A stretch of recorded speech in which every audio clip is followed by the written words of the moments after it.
During the Holocaust, a quarter of the Romani people in Europe were murdered, and that doesn't seem to have earned them any sympathy from any European that you talk to. Racism against them is something that is horrendously normalised, and the way in which they are treated by the majority of the people that surround them is nothing short of disgusting. The remedy for this is not to wait and see and hope something about some abstract long arc of justice that maybe in 200 years might deliver some positive results. The answer to this problem is to give them power, and to give them power immediately. What does that look like? This looks like it would allow them to elect MEPs specifically to represent them in the European Parliament. It looks like, for instance, giving them a veto over certain policies of the EU, just as every current head of state in the EU is currently allowed. They will be able to join committees and subcommittees. They'll be eligible for specific bits of EU funding that are earmarked for certain programs. We're not going to suddenly turn the Romani population of Europe into a state, so they're probably not going to have like a defence minister or a finance minister to attend the meetings that are meetings of finance ministers or meetings of defence ministers. But we think they would probably have someone who is pretty knowledgeable about that, who they can send along as a delegate, have input into those discussions and so on. The elections would likely be run by the EU, simply because these people are dispersed around Europe. The way regular EU Parliament elections are run, this would take account of the fact that many of these populations are mobile, would probably be like over a 3-month window, just like there'll be many places to which you can turn up and you can cast a vote there. And we think it's pretty reasonable to assume that there will be a number of qualified people who will be willing to run, will be willing to represent the people that they are a part of, because there are some 2 million of them, a number of them would be qualified for this. There is already some level of leadership in the community where there are certain people who are treated as community leaders. It's likely that they would be the ones running for this. They would be people who are good at representing them.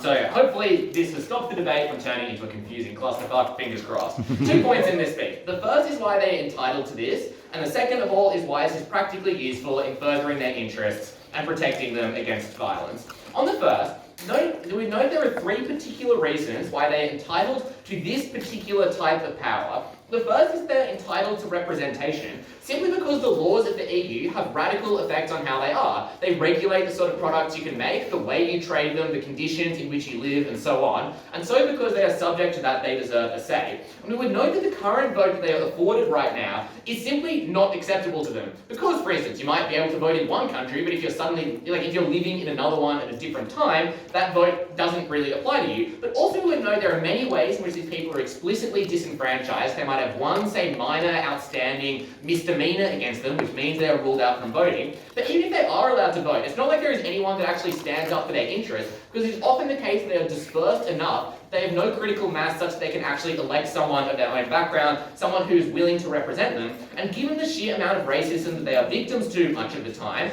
it is unlikely that there is any candidate in the field who is willing to represent them, who is willing to make some sort of electoral sacrifices in order to get this vote.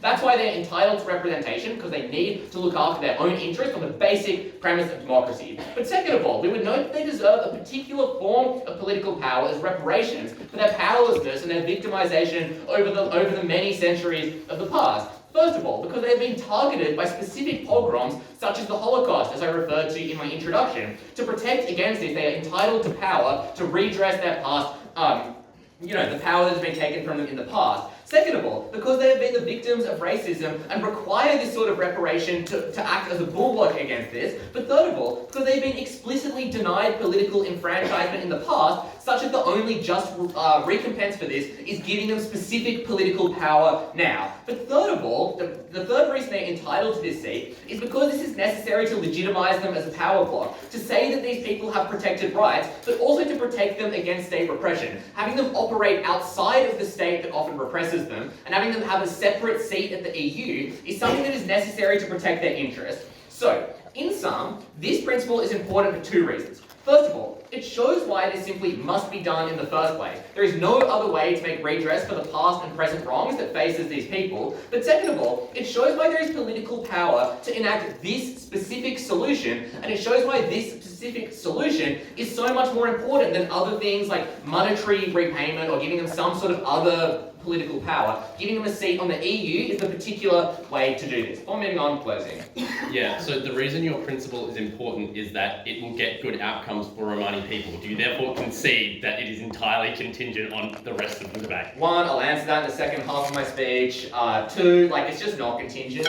literally reparations aren't contingent on the reparations being particularly good, is that this has been something that has been stripped from them in the past, and therefore just like stolen goods should be returned to people, they are entitled to a certain amount of power. Like, come on, man. Second half of this speech is on why this is practically useful, which answers this. First of all, it defends against all sorts of discrimination and persecution.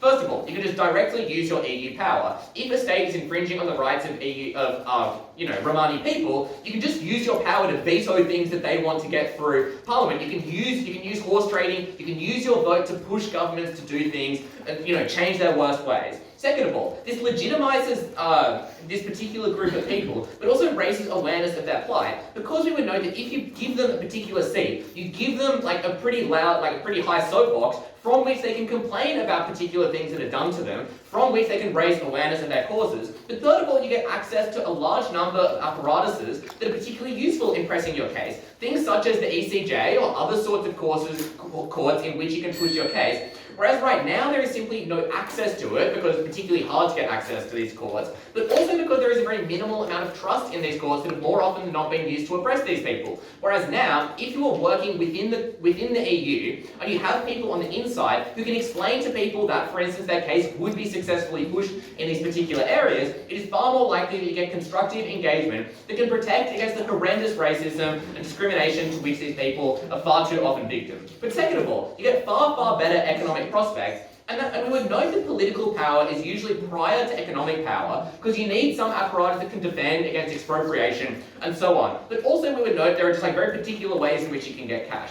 For instance, getting large amounts of money from the EU, such as the Next Gen EU fund, or so often, and we would note that is particularly profitable in this case, because usually they're allocated on the basis of need, and this is an oppressed population that generally doesn't have too much money, pretty high need, so it's likely they're going to get quite a bit of money from that. But second of all, there are particular benefits, having the legitimization and the apparatus that comes from having an electoral system, and so on, which means it is far more easy to structure, like, good deals and so on. There's less counterparty risk because other people will trust you more because they see you as being part of an institution, and so for those reasons, very, very proud to propose.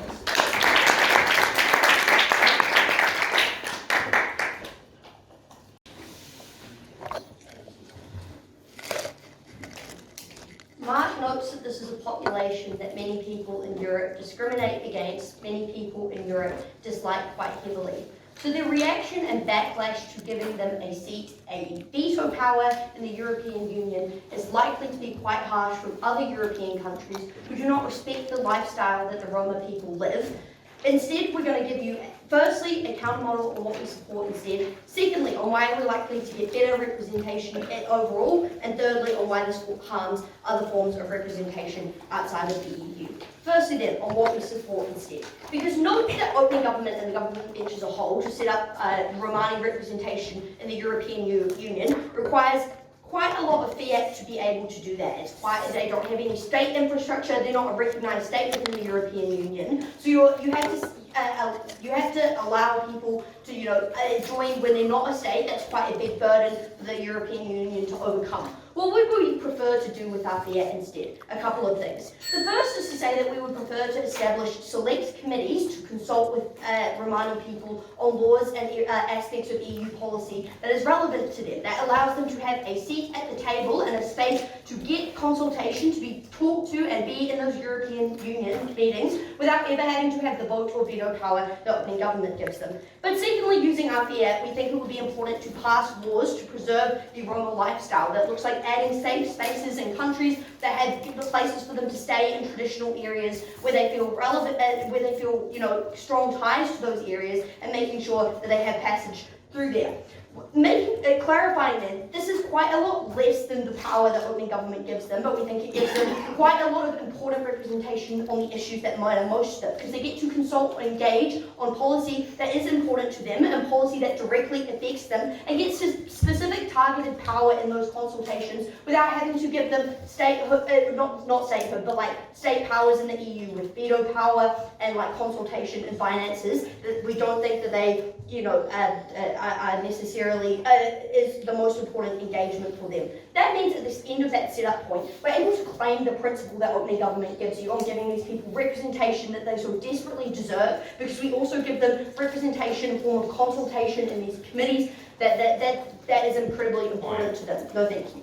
Firstly then, on why the model that open government sets up is not effective representation. The first question in this point is who is going to be that selected representative? Because no, the Romani people are a dispersed group of individuals with different cultural communities that face different issues in different contexts. They are spread out across the whole of Europe and therefore face quite different issues depending on where they are at times. So the type of person that's going to be picked to represent the Romani people, or groups of individuals who are selected to represent the Romani people in the European Union, are likely to be the people who come from the largest group, the people in the community who are the most privileged and who aren't able to understand the different issues that different Romani people face. That's like extra discrimination that they face in Eastern Europe that Romanis who travel to Western Europe do not understand and are unlikely to be able to represent as well, because while they might be culturally similar and face discrimination, they do not face the same extent of discrimination, and when making trade-offs or negotiations are likely to favour themselves.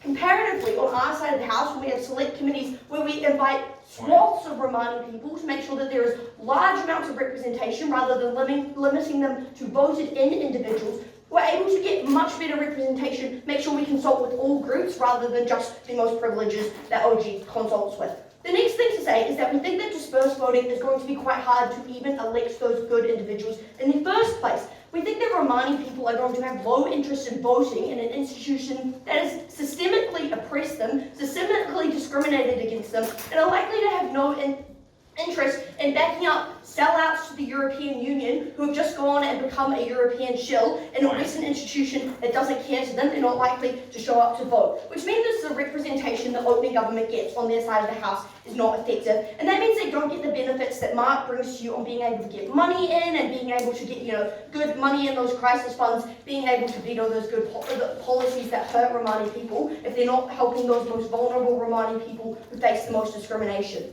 The second thing to say here, though, is that this is a huge administrative burden for Romani people in the European Union. It is expensive to be in the European Union and to enact certain policies, and that can be crippling to the structures that Romani people have set up for them across Europe, because OG gives you no reason and no mechanisation as to why they are likely to be exempt from that. On the comparative, when we give you select committees with policies, we're able to get more representation when people listen to them in those forced consultation sections. When they engage with them and the notes are published, so if the European Union never engages with them, they can be held accountable, can be held critiqued, and those representatives across all of the Romani all Romani people have the power to call them out. The problem isn't that they're not that people won't listen to them. The problem is that people have never made the step out to get them, and once they are in the door and have a talking point, those people in select committees will be able to listen to them. We decrease that administrative burden and get them more representation on policies that are needed. Before I move on to my second point, actually I will take you, sorry. Why would anyone listen to these committees? Why not just ignore them? Because of the stuff I just said, right? Those notes are published, they are well aware, and people, even if they dislike them, don't like people being shut out. Everyone knows what it feels like to be shut out. But furthermore, it's much easier for those what you point out as a large group of individuals to be able to use their power collectively when they feel like they are represented and all of them are there in that room to say, hey, you did not listen to us, and that is unfair. Secondly, then, on why this harms other forms of representation. Because as I note in my introduction, this is a huge undertaking that will cause a lot of backlash. Ukraine is not let into the European Union at the moment, so it's obviously quite a high bar, but people are also angry that Hungary and Poland are countries that are still in the EU. And if we're letting in a group, or if the European Union is letting in a group that they tell you is, that people are racist towards, and giving them a veto power, that's going to be largely controversial and make people quite angry. The impacts of that are twofold. The first is that people on the ground in the European Union who are not Romani think that this is unfair for racist reasons and target those people much more than the racism they already face. They blame them for vetoing policies that would have been good for them and further that racism towards them. But secondly, it decreases the impetus on regional governments to look after these individuals and enforce, help policies for them. Because now they say, well, fuck you, you have a vote in the European Union, you defend yourself and no longer take active efforts to defend these people in a way that we still get on our side of the house when the representation and the consultation they have flies under the radar of racists.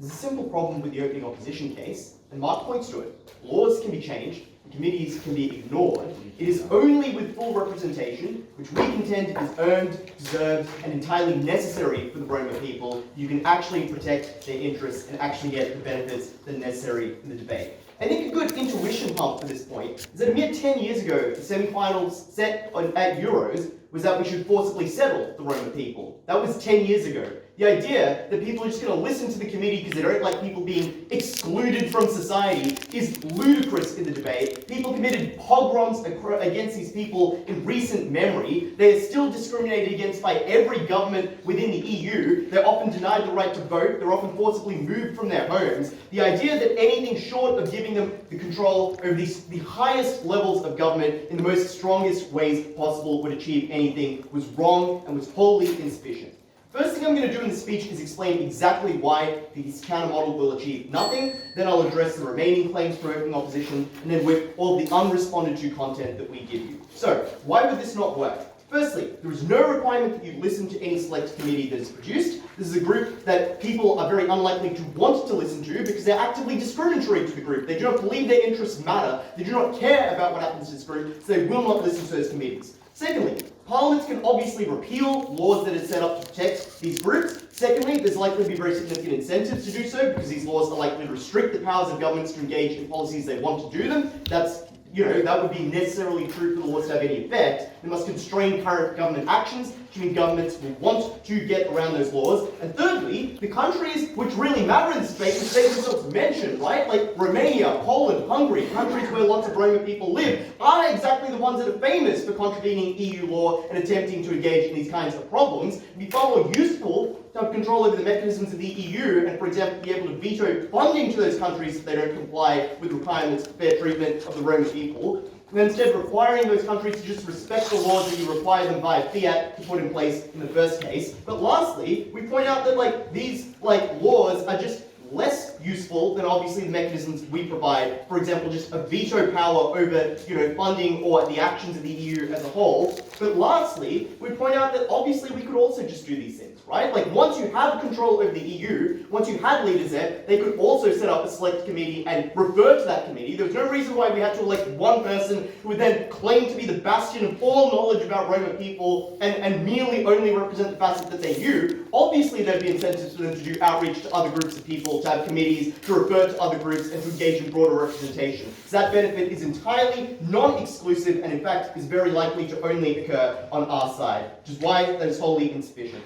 The second thing they tell us is that this is likely to be an ineffective form of representation because the Roma are a diverse group and only the most privileged will be elected. Several responses. The first is we just explained that you could also have select committees that would broaden the representation. And if you think about who is the greater incentive to do that, is it just the EU because they don't want people to be excluded, or is it Roma leaders who don't want other Roma people to be excluded? Obviously the latter. Secondly though, we explained to you that there are multiple positions you elect. You are electing lots of MEPs, you're electing people to subcommittees, there are staffer jobs, etc. So maybe this isn't perfect representation, but you can elect a hell of a lot of different people from a hell of a lot of different places. Obviously you could do a really good job there. Thirdly, they say, well, few people will vote, so this won't be particularly successful. Several reasons that's unlikely to be true. One, this is obviously a very landmark change. They want to claim there's going to be lots of backlash. They also suggest that the Roma people are likely to understand that this is a very significant opportunity, and even if they have past distrust of the government, there's a significant reason to believe that things are different now and engage in the policy at this point in time.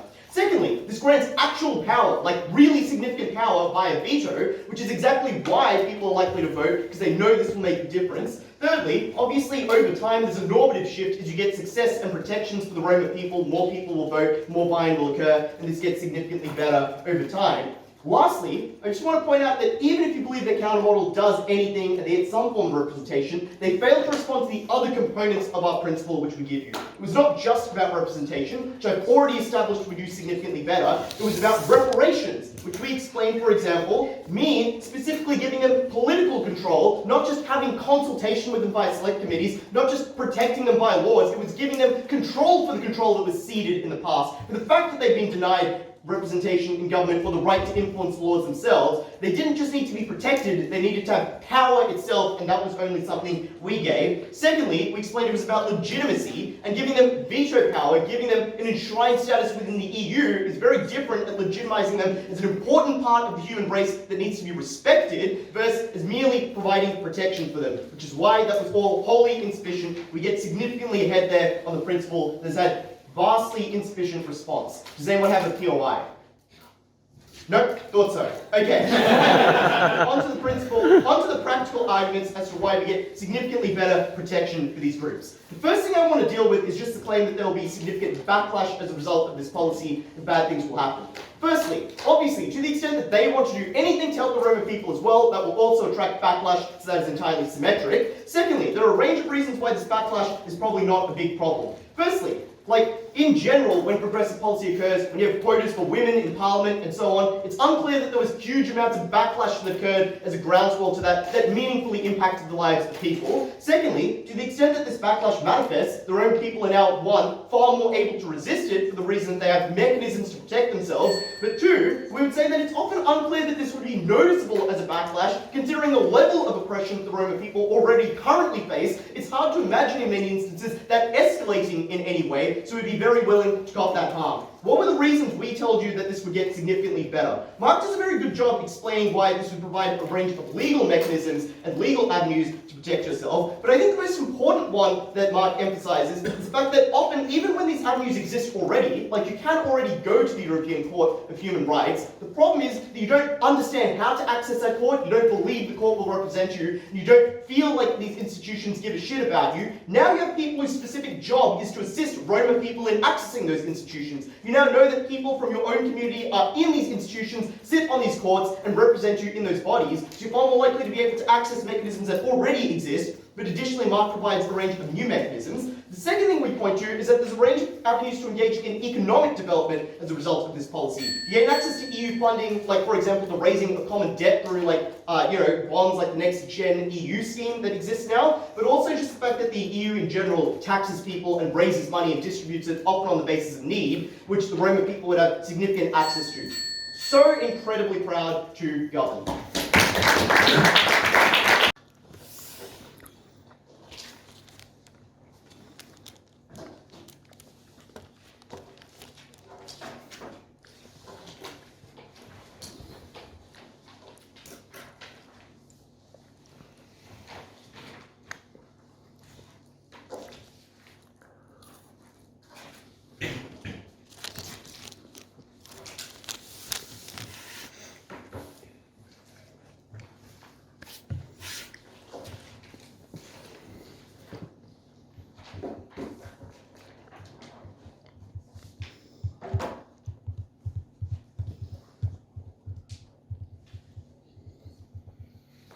I think the history of the Roma people demonstrates a revealed preference for what matters most to them, and that is self-determination, and that is the ability to do things on their own accord in their own way. And I think importantly, something that they probably don't care about is the ability to assimilate into a structure which has historically oppressed them and which does not fit into their lifestyle and which is not culturally, acceptable or relevant to them. So I think the push I'm making here is that even if it might be practically good for them to have a veto, even if you don't believe any of the backlash stuff on them, we tell you that this is not a form of reparations for which the Roma people want or for which is culturally acceptable for them. And it's obviously clear, given their history, given the fact that they do not want to stay within one country, one location, and want to continue on with their lifestyle, that this would not be an effective means of reparations at all. I think the first thing to say here is that the EU has requirements of entry, which assumably the Roman people would have to meet in order to do that. And that's things like really strict rule of law requirements, that's things like really strict democracy requirements, and all the other things that's just, in that EU doctrine that they make everyone sign up to when they join. And sure, on the face of it, those sound like really awesome things because, we're, used to the West and we think all of those things are extremely great. But for Roman people, what that presents is a form of forced assimilation to which they do not find comfortable and which, to get any of the cool benefits that they want to talk about, they're forced to use that system. And that's things like making funding contingent on whether or not you actually meet those requirements set out by the original Western framework that's set up. And I think that's really important because at the point that they're not willing to fully assimilate into those structures anyway, like the narrative then becomes that they're, really ungrateful. We've already put in all of this, huge amount of infrastructure into giving them a seat, into giving them representation, and yet they don't want to fully exercise it. Yet they won't agree to, implement all of those different rule of law or other requirements that exist in the EU, and that's really, really harmful because that exacerbates all of the gigantic racism harms that Aisha talks about. On the ground, and that matters far, far more than any benefit that OG can bring to you. And I think the key reason that matters far, far more, if I just find my piece of paper, is note what a single seat does in European Parliament. They can't make any policy which is magically going to get passed now because they only have a single vote, right? So any positive benefits to the Roma people, which they tried to assert would happen, will not happen because they get proposed and then struck down in the world that they talk about, whereas we use our Counter Fiat to establish a few really key important laws, for example, like safe spaces for Roma people in different countries, which they can actually use on the ground, as opposed to a single seat that won't get you any positive means. So basically, the only thing this single seat does that's different from what a select committee can do is the veto power mechanism that they set up. And why is that likely to be insufficient and bad? Well, obviously, any time in the news that it says Roma people vetoed some super important policy that would go through otherwise, horrific amounts of racism are going to happen. And you might think, oh, well, it can't get much worse than it is right now, but it can get a lot worse, especially in the ways which matter to the Roman people. What does this look like? I'll take closing. For a nation that has declared itself as a nation since 2000, just because they don't have land, why don't they want things like self-determination and a right to govern themselves? No, they want self-determination, but in a way which is culturally relevant to them. That's literally what I set up in the whole time, and they've made it clear literally through history and the fact that they refuse to assimilate, that is not a way which is considered culturally relevant. What does the backlash actually manifest as on the ground? Firstly, just personally mediated and government backlash, right? Worse social sanctioning, worse racism, more hate crimes, things which tangibly affect individuals on the ground, but affect every single one of the Roma people every single day that it happens, versus a veto power to a potential policy which may or may not be proposed that OG talks about. Secondly, just huge increases in police brutality, going into Roma communities and forcibly breaking them up, and all of that stuff. And when the claim that we get from OG is, oh, but backlash is symmetric because all the stuff you do will also create similar levels of backlash. Yeah, but it doesn't create that concentrated, gigantic media attention that a veto power would create versus an initial passing of laws which over time get normalised in the same way they say the quotas get normalised, but every single time the veto's used, that's a huge concentrated new wave of horrific racism. No thank you. Quickly on the reparations principle then. They say that this policy push is not contingent on being good. The first thing to say here is, but lots of principles exist in any debate, right? So your reparations principle is probably just worse than getting good outcomes for the Roma people that they want and that is culturally relevant to them. The second thing to say is we probably fulfill a lot of those things in other ways through our counter proposal, which Aisha sets up, and which Aisha sets up, which means that we probably claim a lot of those things. Lastly, we get the legitimacy benefit as well from select committees by giving people a voice to voice their problems and stuff, and by allowing the media to come to report on that in a positive way instead of making assumptions about what these people want. They get an opportunity to come out very clearly and state what they want. So let's compare the two worlds here, because at the end of the debate, what they get is a single seat which will not pass any positive policy, which is probably not representative of all the different Roma people across Europe, and probably does not serve the most vulnerable at all. What we get is a few targeted policies like safe spaces and the opportunity for representation through select committees, which help far more of the Roma people give their voice and gets far more diversity in those opinions, but importantly helps actual people on the ground through those safe space laws, which means that they aren't afraid of police coming in and breaking up their communities. Clearly, OO takes the opening half.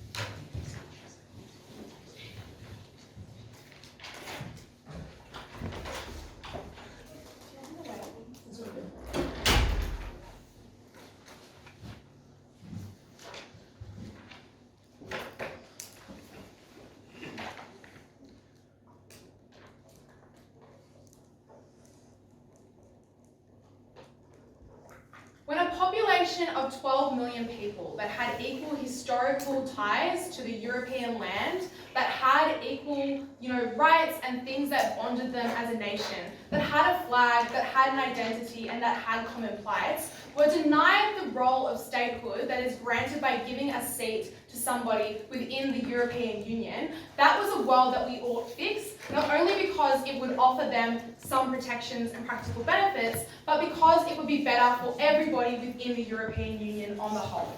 Firstly, from closing government, we will prove that non-territorial nations are legitimate, because this opposition bench has done absolutely nothing to say why any one country that currently has a seat in the European Union deserves it more than another nation just because of the fact that they have borders and that they have land. 4 reasons why this is arbitrary and we should ignore it in awarding this particular seat. Firstly, the ownership of land is arbitrarily decided by things like war, and particularly in Europe's case, things like World War II, a war in which they were unable to participate, a war in which they were the subjects of genocide, and a war in which that was far more important to their ability to gain land than it was for many other countries within the European context. Secondly, though, this population is significant and they're united in life experience and history. There is a shared historical plight among the Roma people, and there is a shared ethnicity and ethnicity-based discrimination that they also share in a similar way to many other nations that need that representation within the European Union.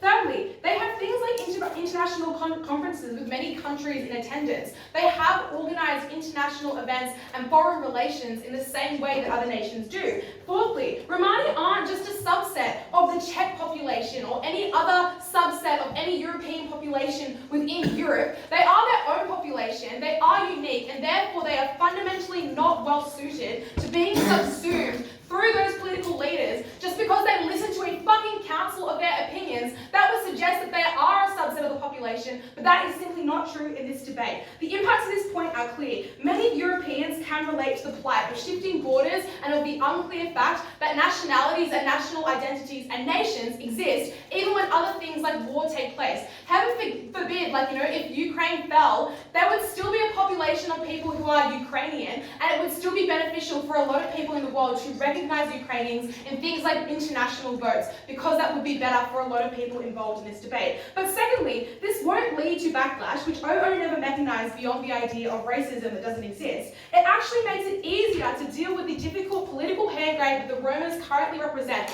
to the governments of the racist European populations that we are talking about in this debate. And that is leading to my second extension, why this policy is utile to all EU governments. So we talk about this backlash thing, and OG sort of respond to it by saying, look, it's symmetric and we can mitigate it in a number of ways. But we bring to you active material that proves that EU governments will benefit significantly from the creation of this seat within the EU for 3 main reasons. Firstly, these governments are currently unsure and unable how to deal with the political hand grenade of Romas and the inflared tensions that they create in certain seats and areas that they need to gather votes from. That means that they are in a really difficult position in terms of doing things like having to support a culturally enshrined policy or practice like having segregation in schools. That is something that is really difficult to end and probably spells the end of your political career if you do so, and if you choose to do so so because some fucking council told you that you should. You will lose your job, and that is a problem for getting action in this debate. But secondly, follow policies that people are culturally used to, yeah,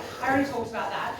So the problem about this is that they are asking you on opening opposition to implement policies that are undemocratically mandated by a really small subset of the population that sort of brings into question the entire democratic process, because they were too small to carry a majority vote, yet you are doing something that is against that vote, right? So they are asking for a conflict within every single government within the EU, because when you follow, if you get any of their benefits, if you get any of the changes for Roma people, you are asking individual governments whose populations did not vote for this to undermine that democracy, to go against the policy in order to benefit the Roma people. Why is the difference on our side? Because the excuse of statehood and self-governance is much easier for these politicians to peddle to their population when making these changes for Roma people. So it fixes things like the fact that communities are going to be mad about certain things to begin with. Like, a lot of the anger coming in these areas is for things like, these people are undocumented, or these people are alien and they are unlike me, so I don't think that they should be counted as a part of my population. When the politician can say, no, it is a state recognised by the entire EU, this is something that every country within the EU has to do, none of us can have segregation within our schools, none of us can violate the human rights of a nation in this way, that is something that makes it easier to get the change they talk to you about on opening opposition. But not doing this policy would also weaken the EU in a couple of ways. Firstly, political tension surrounding this area and how to deal with this issue is significant and is something that is eroding a lot of talks within the EU. Roma people are being placed into education and work camps by countries who want them off their lands, but other countries are unwilling to actually receive them. Tension is rising in lands of unification of policy. All countries want a clearer agreement to get over this idea of borders and shoving responsibility on and off to each other. It is leading to a lot of harms in that way. We think that we can fix this in three main ways. Through admission to the EU, it will allow for much better policy because of better allocation of resources, which allows the money of the state to be granted to the Roma people themselves rather than individual governments. Opening. Do you think a Romani veto of everyone else's majority in Europe will anger and worsen that racist backlash as they actively oppose policies worsening racism on the ground for Romani communities? Do you think that the opposite, the same thing won't happen just because a fucking community told you as the government, or the person that is trying to win a populist election to make a change and you had to do it? That will lead to far worse racism on your side of the house, and it's something that's going to go differently in every single country in this debate. We unite them with a common excuse. But we think that we also get things like more transparency between nations about the burden of this care, and we also get preventative measures to prevent future conflict from taking place about how Roma people should be allocated amongst nations and treated because they are a nation in and of themselves. Now it's not about talks from government to government or charity to government. It is a rule that applies to everybody equally. Finally, there are benefits that will be enjoyed in this debate even without social support and even without my first two extensions. That is, firstly, the granting of passports and citizenship will be a huge benefit to the Roma people, something that is far better and worth the racism that they talk about on opening opposition. Because right now you have to be a citizen of another country in order to get that passport. Right now you're being policed because you are undocumented. Now, as a member of the EU and as a ratified nation, you can have an EU passport that allows you to cross over borders. That is one of the most significant benefits in this debate, but also we think that overall this makes things like amnesty efforts more efficient, and it makes you less likely to have to sacrifice your national identity in order to enjoy basic documentation and the right to not be evicted from the place in which you live. So proud to support making official something that was always true, that Roma people are a nation.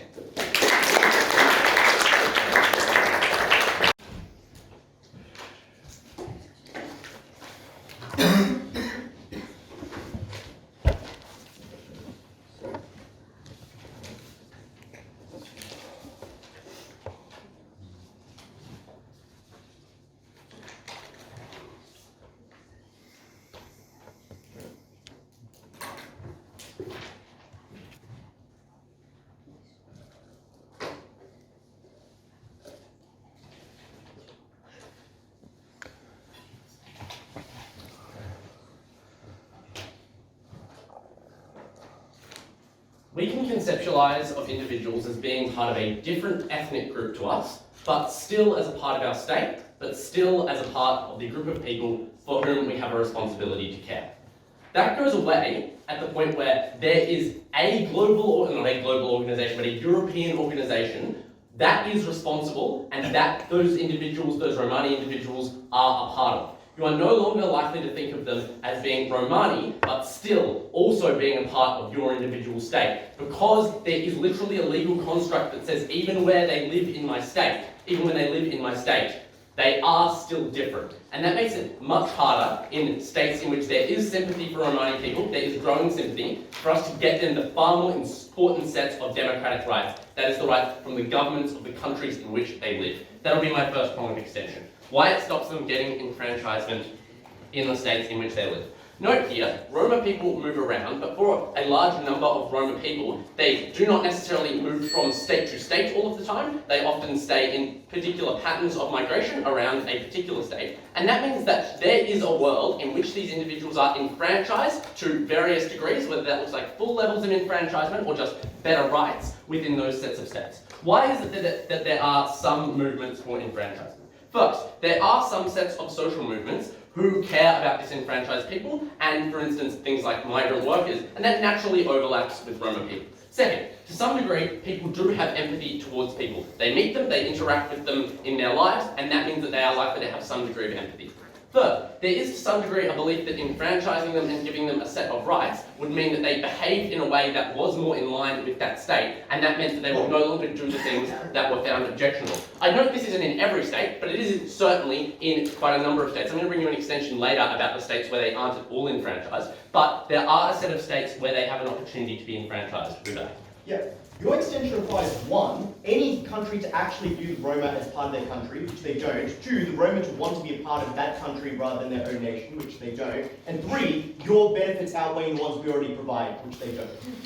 Okay, so I think the outweighing thing is the easiest part of that, right? Because national governments do way more than EU governments. But the second thing to note is that I think that you can be to some degree enfranchised within a state without having to completely give up your ownership and your claim to be a part of different kinds of a nation. Many migrant communities still believe that they are part of the nation from which they migrated, but they still want rights within those sets of states. And I've just explained a series of reasons that I've gone reverse chronologically, but this is a response to the first part of the TLI, which is that there are a set of states in which people are coming to be far more accepting of Roma people for the reasons I've outlined. So, why does this stop them getting enfranchised in those sets of states? Because you are saying that they are a member of a different state. You are saying that there is a different organisation. First, this argument will certainly be levied politically when there are discussions around what sets of rights Roma people ought to be given, what sets of protections Roma people ought to be given. If you say no, it is not analogous, because for instance, if you're having a debate about the Indian Australian community, you can say, well, the Indian government is no longer responsible for those sets of individuals, therefore we have to. But you have created a government that is, regardless of where those individuals live, responsible for them, which means that you are saying that you have necessarily removed the necessity for that local government to care for them. Second, there's now an expectation that that larger group, that larger organisation, i.e. the sets of Roma MEPs, are the ones who are responsible for them, so you feel like the duty to care for those individuals has been discharged. This is significantly more important because it means, yes, maybe in some sets of states this will never happen, but we're not claiming you have to get full citizenship, but there certainly has been states in which there has been arguments to improve the lives of Roma people. Those are the most important states in this debate, and that means we're going to get them actually far better enfranchisement.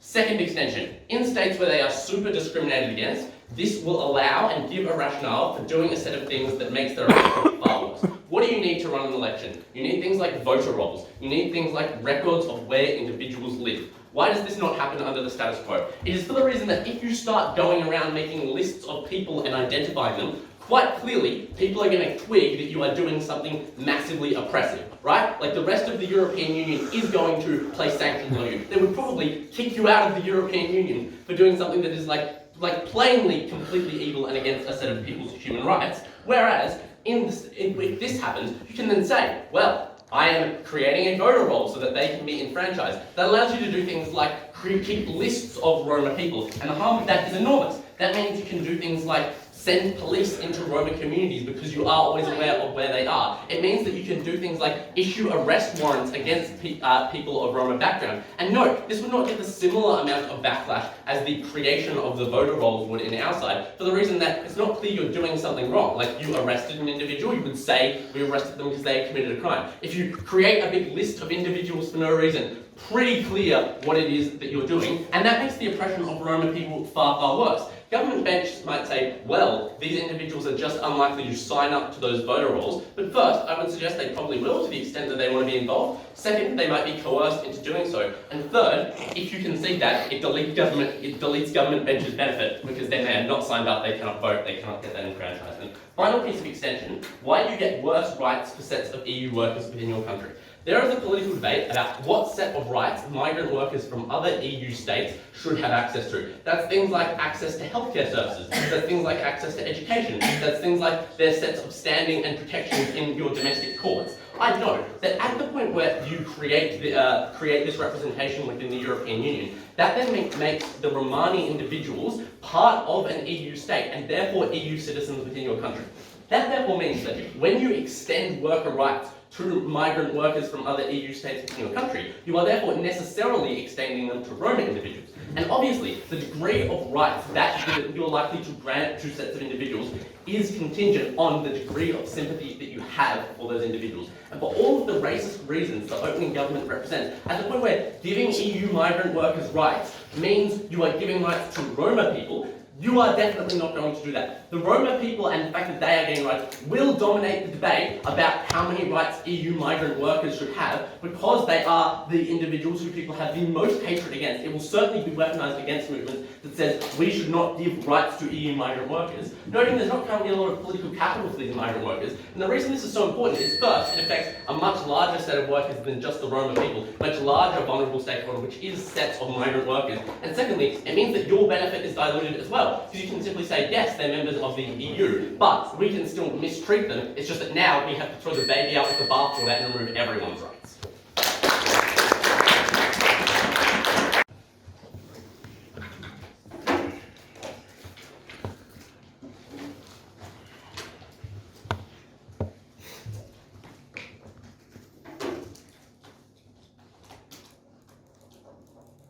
The issue of the opposition bench was their inability to conceive that the Romani people did not want to operate under the same mechanisms of countries that oppressed them because they were forced to be under the reins of a different government. They wanted a government of their own. They wanted to operate outside the territorial and geographic reins that other countries had already believed was the norm within the European Union, which is why closing government's contribution that the legitimacy of non-territorial states is equally as legitimate as any geographic boundary you want to place upon a normal state is the debate-winning extension. Because it tells you on principle why the European Union must recognise this sort of nation and why the European Union will and has an interest in doing so. So the first thing we're going to ask in this debate will be on the principle. We're then going to deal with what this does to Romani people, and then finally we're going to deal with this brief issue about backlash. Firstly, on the question of principle. This opening government tells us correctly there is a right to representation within the European Union, and that is all fair enough. Opening opposition correctly points out that to some extent this is contingent. And closing government is going to break the deadlock very simply by telling you why this principle is absolutely not contingent, because of the fact that non-territorial nations are in and of themselves legitimate. Firstly, we tell you that this principle is not contingent because it is extremely important that regardless of the effectiveness of the representation, we still allow that level of governance to be a separate country. Because just because a country wasn't necessarily going to be effective in representing its interests in a particular body, even if it only had one seat, the fact that it was a separate country allowed it to have a level of power, or allowed it to have a level of representation and independence that does not exist merely through the representation principle that this opening government provides. Secondly, even if opening opposition are able to provide better reparations under their side, and that is what the panel believes, we would say that your ability to identify a separate nation exists beyond your ability to get reparations back and all those kinds of things. because it gives you a level of agency, it gives you a level of independence, it gives you a level of individuality, which was exactly what the Romani people had lacked previously. They had to identify under even if countries were good to them, they had to identify under the flag of the banner of other people. The idea that they can now gain agency by being a country of their own as a non-territorial nation that was not secluded by the boundaries and borders that European nations had created was an important principle in and of itself. And the important impact of this was that Europeans were incredibly sympathetic to this plight, which is why this principle was the one that was more likely for people to believe, because Europeans themselves had a level of conflict about borders that meant that they were likely to sympathise with this one and relate to a way that was considerably more mature. What did closing opposition do to this particular principle? They said that there is a need for the rights in the governments in which they live, and that this prevents the European governments from doing so. 4 responses. Firstly, we would say that domestic situations within those countries probably precluded the ability for those countries to give excellent rights to the Romani people, for the reason that a lot of people within those countries were used to being incredibly racist to these people, so it's unclear where the desire is. Secondly, even if there wasn't that level of racism, it was unclear where the facilities lay within these countries such that they could provide adequate protection and support to these people. But thirdly, and most importantly, and that relates to our principle, you are still binding Romani people to a geographic boundary that is created by this country by saying that now if you join this country we'll give you the welfare. Like, that's still a level of having to relate to geographic boundaries which Romani people clearly do not want. And obviously our definition is superior because you do relate to the European Union as a whole. That is a boundary that you probably are you probably are more likely to respond to than the boundary created by you when you have to take benefits from the government that this closing opposition wants to pick up the slack instead. And fourthly, and really importantly, there was previously no unity in the way in which those governments wanted to deal with the Romani people. Like, there is some level of sympathy within some governments that is correct towards the Romani people, but the issue was because there was such disunity between governments as to how to deal with those people. It meant that whenever Romani people crossed the border, or when Romani people wandered between different regions, there was completely different jurisdictions and rules as to how to do so, and then there became different conflicts between nations. Why are you shedding over the Romani people to our area? Why are you letting them cross the border like that? We're still operating within geographic boundaries. And that difference was the reason why Romani people weren't getting the right outcomes, because this opposition bench confines them to the sort of borders that we on our side believe is absolutely not right. So let's now deal with what this will do for the Romani people. Closing opposition's ludicrous claim is that now you keep lists of Romani people and this will be dangerous. 3 things. Firstly, this is already happening now in plenty of different countries where Romani people are having lists kept of them in order for people to be persecuted. Second, the protection is higher under our side when there was a valid non-territorial country that was being recognised within the European Union. Because now if you persecuted Romani people, you weren't persecuting people, you were invading a nation. You were literally subject to the exact same outcomes that were to occur if you were to declare war on a nation, because you were literally crossing the borders that validated that particular extra country, extra nation that you were recognising was a separate state. And that was an incredibly huge thing to do if you were within the European Union, because that meant that you were obviously violating the sovereignty, which is a much higher principle that people were willing to actually respect. And thirdly, and really importantly, these things were less likely to happen if policies were more unified across different nations, where if they agreed within the European Union on how exactly to deal with the Romani people, that sort of persecution that closing opposition wanted to claim was much less likely to happen. So, more on this, opening government's case on this is just that you have a veto power and you have a voice. Probably open opposition may be true in saying that 1 seat is insufficient, but again, closing government break this deadlock. Firstly, by saying the European Union has an incentive to ensure that these policies actually pass, even if it is the case that there's only 1 seat that these Romani people get, because that is already a significant level of conflict that exists between European Union countries that's causing to a lot of friction and tension between those nations, and it is in their interest to solve these levels of tensions by ensuring that Romani people do have a good and unified policy. That doesn't mean a weird conflict across borders. Opening? In your intro, you can see that the Romani people do not want to operate in the bounds of the Western systems that aren't palatable to them.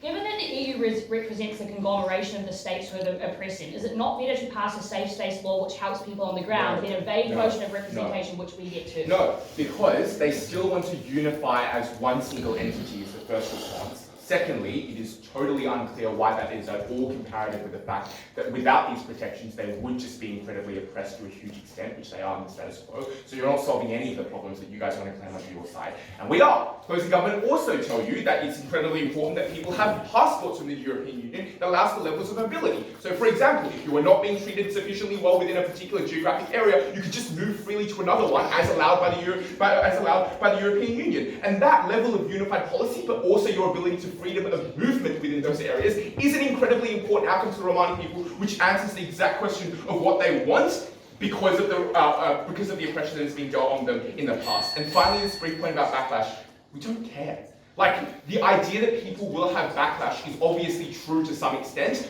but the fact that the Romani people have to a huge extent, be protected by the European Union laws that are under this system, and the fact that they can at least escape from the backlash they are already receiving now because they have freedom of movement is the reason why these problems will be solved. Very passionate.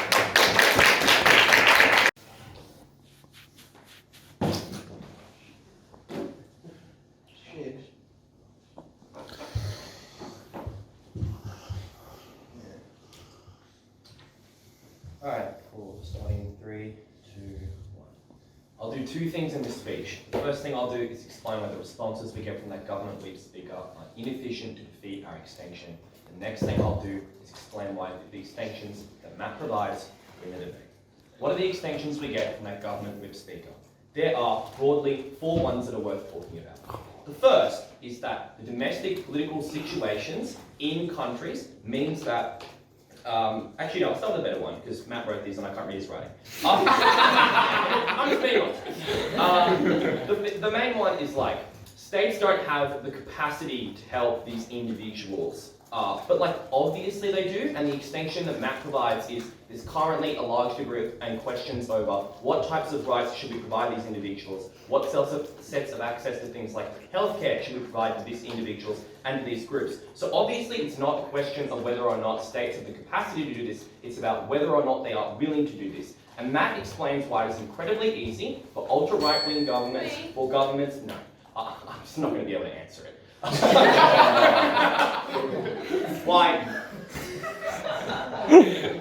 Why governments that obviously have an interest in continuing discrimination against these sets of individuals are obviously now, when they can say that you are not part of our country, that you have a different set of citizenship, are unlikely to extend these types of things. And that specifically explains why you're likely to take those things away, because you've already been trying to do this, but now you have an incredibly clear justification and easy way to do so. So it was not a question of capacity, it was over, we knew how these people were going, we knew how terrible governments were going to act. Did this allow them to act in more terrible ways? I think you should believe it does. The second then response we get is that you're probably going to bind them to these states. I would note that on the comparative, this response only works if you believe opening government's claim, which is that they get better into European rights. So it's unclear why this works from closing opposition. But obviously, you can have rights when you're living in a particular state that you then use and access to get certain healthcare, things like facilities and social services. That doesn't bind you to that state. If you want to, you can then opt out of that, but it's still probably pretty good while you're living there to have access to these sorts of things and to have those opportunities. We would say that that is a benefit, and it's a benefit, importantly, that even if it is true that individuals would want to opt out of, they can opt out of. So it's unclear that this is a harm, even if their characterization is true. The final response is that you'll be invading a state if you do something bad to individuals. First of all, completely unresponsive to any instances where states themselves do bad things to people already in their population. This wouldn't consist of an invasion. And I'm not a very smart guy, and I don't know how laws work, but I just think it probably, I'm sorry, I'll take it later. But I just don't think this actually would constitute an invasion, for example, particularly if you haven't given them recognized citizenship. It's probably not how invasion works. I could be wrong, sorry if I am. I'll take Leah, she's on. The Czech government and many other governments feel the same as you. They don't know how to answer the question of undocumented Romanis when their nation is voting over and over again not to help them. How do you reconcile this question? Well, I'm really confused, because surely if all the people are super racist and voting for you not to help them, then your initial premise that the governments are trying to help them is also untrue. Ask the POI later if I misunderstood. But let's now talk about why our extension stands and why it beats every other team in the debate. Opening government, what do they say? I want to start with, I think, the best claim from opening government, which is just that you now have a veto power. This is the main way that you're going to be able to get stuff done, because you use that veto power as a bargaining chip to get your interests advanced. Opening opposition kind of try to deal with this when they're well, initially giving them the veto power creates backlash, but they never get to the real analysis, which is why every single time you use this veto power, it is actually going to result in terrible stuff. Let's explain why that's the case.